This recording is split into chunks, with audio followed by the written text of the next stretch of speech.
Chapter 52, Day 2, Tuesday. Virginia sat in the living room, her arm resting across the top of the sofa. Her eyelids were heavy, her eyes bloodshot from crying. It was all she could do to keep them open. Her tears threatened, but she fought them back. She stared through the front window into the night. It was black, and her boys were out there. She feared the darkness would smother them while she waited for Robert Bigelow to arrive.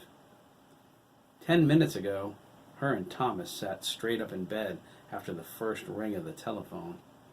They looked at each other in the alarm clock's glow, wide awake. They knew something was wrong.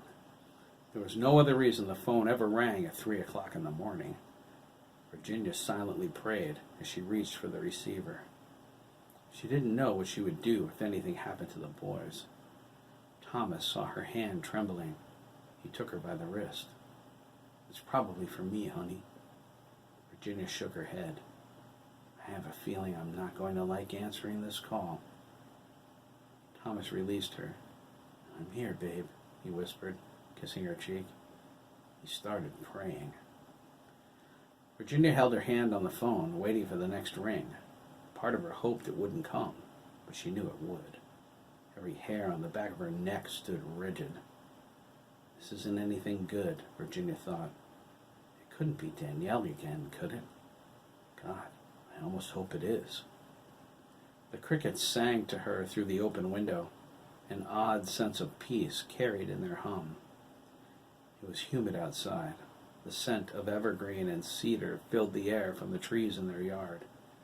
Virginia cleared her throat, took a deep breath, and picked up the receiver.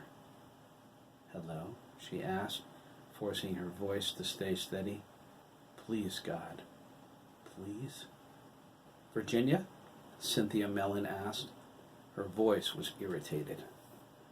Virginia's heart sank. She heard someone crying in the background. "Cynthia?" she asked. "Is that you?" "It's me," Cynthia said. "I need a favor, okay? Robert Bigelow's in my living room. He's trying to tell me Danny's dead. Can you believe it?" "Oh my God!" Virginia cried. "What?" Thomas asked, his heart skipping a beat. "Is it the boys? Jesus, Virginia, did something happen to the boys?" Virginia shook her head and covered the mouthpiece. "Robert Bigelow's at the Mellons. He's... Thomas felt the blood drain out of his face. "Virginia? Are you there?" "Oh, Cynthia," Virginia whispered, her heart breaking. "I'm so sorry." "For what?" Cynthia asked. "This has to be a mistake. Danny's not dead, for Christ's sake. Granted, he's not home, but he probably went camping with the rest of the boys." "Cynthia, I don't think so," Virginia started to say. She noticed the tension between Dan and Chris. Something happened between them that's making Chris keep his distance. What about the message I brought home that he didn't even read? "Anyway," Cynthia continued, "I have to go to the hospital. Robert says I have to make a positive ID. I'm already positive. It's not him. If we drop Dougie off, will you keep him overnight?" "Of course we will." "Great," she said. "Here, talk to Robert. I have to kick my husband in the backside. He's crying like he believes this crap. He's got Dougie all bent out of shape, too. I'll talk to you in the morning." Virginia opened her mouth to say something more, but it was too late. Cynthia told Robert to pick up the phone. Danny's dead? Virginia thought. Jesus. It wasn't sinking in. The world was spinning. Virginia was glad she was laying down. If she were standing, she would have fainted. Thomas asked her what happened. Virginia only shrugged. Robert got on the line. "Virginia?" "Jesus Christ, Robert!" Virginia exclaimed. "Is it true?" Robert paused before he spoke, getting out of the Mellon's earshot. "I'm afraid so," he sighed. "But Cynthia said..." "She's in denial, Virginia," Robert whispered. Christ, he added, choking a little. I hate this part of the job. What's happening? Thomas asked, shaking her arm. How did it happen? Virginia asked, leaning against him. She needed an anchor right now. He fell off the cliffs, Robert said. I don't know what he was doing up there at this time of the night. But sit tight, okay? I'll be right there. You're going to have your hands full. Doug's pretty upset. I'll be waiting, Virginia assured him, and hung up. She burst into tears the moment the receiver was in its cradle. Thomas held her until she was ready to go downstairs. She moved like a zombie. She felt empty. Nothing like this was ever supposed to happen to them or their friends. They were good people. Why do the best always suffer the most? Thomas brought her a cup of coffee from the kitchen, his face drawn up and sad. How devastated Kevin must be. Cynthia isn't going to believe it until she sees Dan's body. Should I go with them? I want to be there for Kev.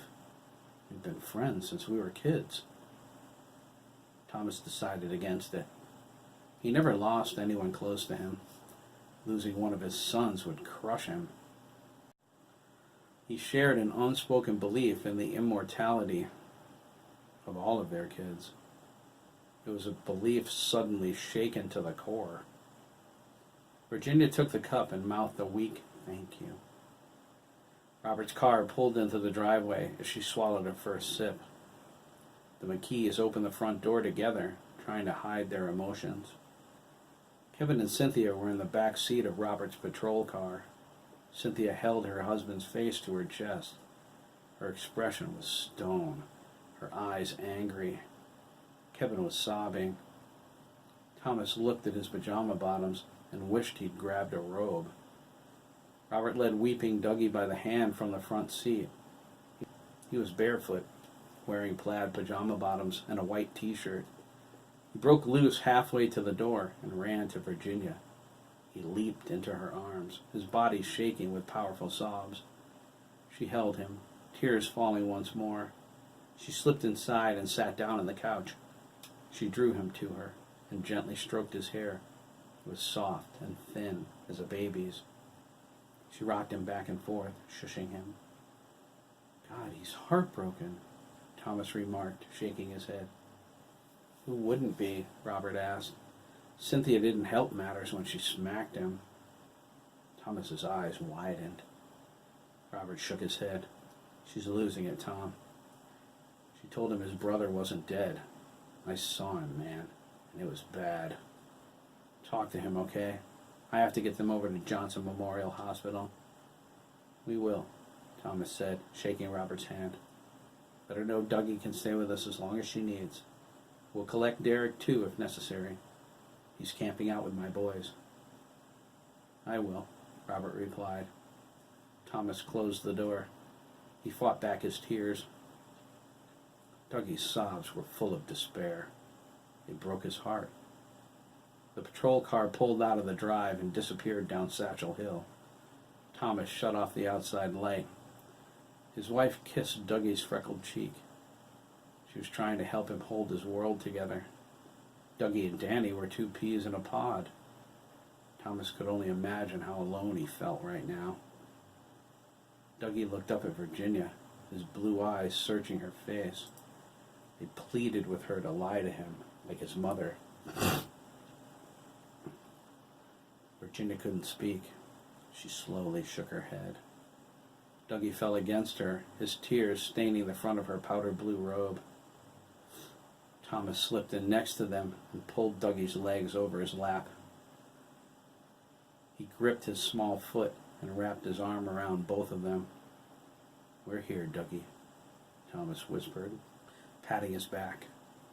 We're here.